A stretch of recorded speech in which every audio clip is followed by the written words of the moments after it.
Hai semuanya, ini gue Me Today. Tes kejujuran apanya? Gue nggak habis pikir dengan para konten creator yang membuat video ya mau ngetes sosial eksperimen tentang orang lain, siapa yang mau berbuat kebaikan. Kalian tau lah, banyak banget versinya tentang ini. Bahkan beberapa tahun lalu ada seorang artis Indonesia yang namanya sih memang udah terkenal ya, karena dia membintangi beberapa film. Artis ini pun makin mencuat namanya berkat membuat video-video tentang sosial eksperimennya. Tapi giliran ada yang minta bantu beneran, ya ada intrik di belakangnya. Masalahnya tentang sosial eksperimen ini udah sering banget kejadian ya, melimpah ruah. Dan bukan cuma hanya di Indonesia, di luar negeri juga banyak. Penontonnya itu sampai jutaan viewers, yang gue heran. Ya nggak usah dibandingkan dengan video-video gue ini, ya nggak usah dibandingin. Baru-baru ini ada video tentang sosial eksperimen yang orang tuh menjual minyak goreng yang tanpa merek. Dia jual itu 1 liter, harganya 50.000. Minyak itu nggak ada mereknya, tapi dia cuma tulis merek minyak berkah di kertas putih dengan tulisan spidol itu. Terus di dalam kertasnya ini ditaruh uang 5 lembar ratusan ribu. Dia tawarin lah, siapa orang yang mau beli minyak 50.000 1 liter. Ditawarin juga ke emak-emak di pinggir jalan yang waduh. Sampai suatu ketika ada ibu-ibu yang awalnya dia geleng-geleng, tapi kemudian dia beli yang entah kayak ada scene terpotong di sini ya. Dia juga, ibu-ibu ini menyerahkan uang 50.000 yang kelihatan baru.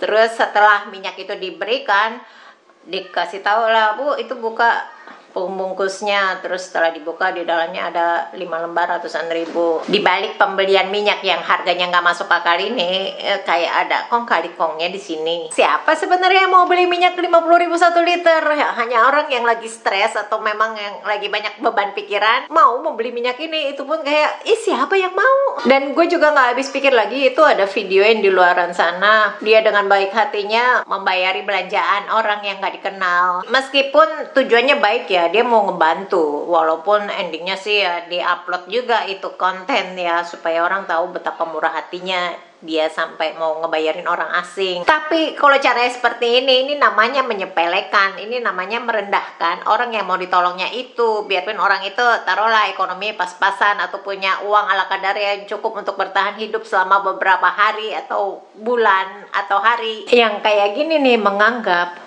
menolong orang karena menganggap orang itu tidak mampu, kayak melupakan harga diri orang lain, dignity. Kalau memang niatnya benar-benar mau membantu nih, kenapa juga mencoba untuk menghargai orang itu dulu? Karena kalau orang lain itu memang butuh bantuan banget ya, sampai orang ini minta tolong ke orang lain, berarti orang yang meminta bantuan ini sudah melepaskan harga dirinya agar orang lain dapat menolong, sudah merendahkan martabatnya supaya orang mau bermurah hati untuk menolong keadaannya. Ya betul-betulnya sih memang berkaitan dengan uang. Jadi kalau melakukan sosial eksperimen seperti ini ya udah gak bener. Kenapa nggak dilakukan dengan cara sederhana seperti, maaf boleh nggak saya bantuin membawakan barang belanjaan Anda? Maaf, boleh nggak saya yang membayar barang ini? Maaf, saya sedang menjual minyak goreng. Apa ibu mau beli? Dan berbagai macam cara sopan lainnya kalau memang tujuannya mau membantu, bukan sekedar tes kejujuran sosial eksperimen. Karena udah tahu ya, setiap orang kan punya kepentingannya masing-masing, setiap orang kan punya masalahnya masing-masing. Ngapain pakai dites, ngapain pakai diuji? Pasti di antara sekian banyak orang itu ada satu yang mau menolong. Jadi gak usah pakai dites lagi.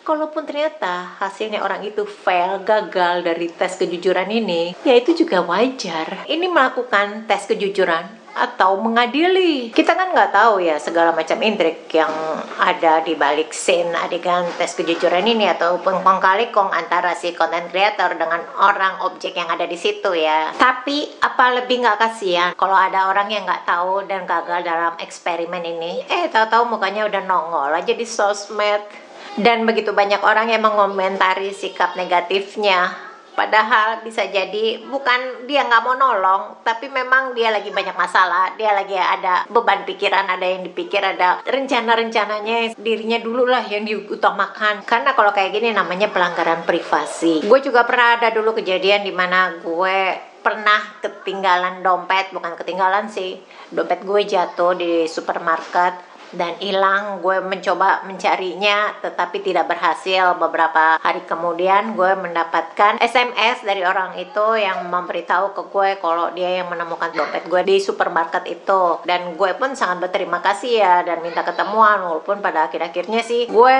membuat surat kehilangan juga atas semuanya meskipun sudah ditemukan, dan tak lupa memberi salam tempel sebagai ucapan terima kasih. Tetapi lebih lanjutnya, uang gue yang ada di dalam dompet itu hilang.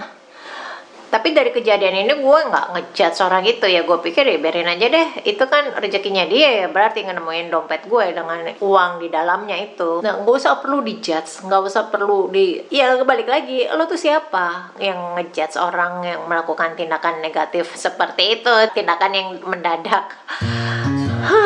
Nggak ada habis pikirnya. Jangan lupa like dan subscribe. Stay safe and stay healthy.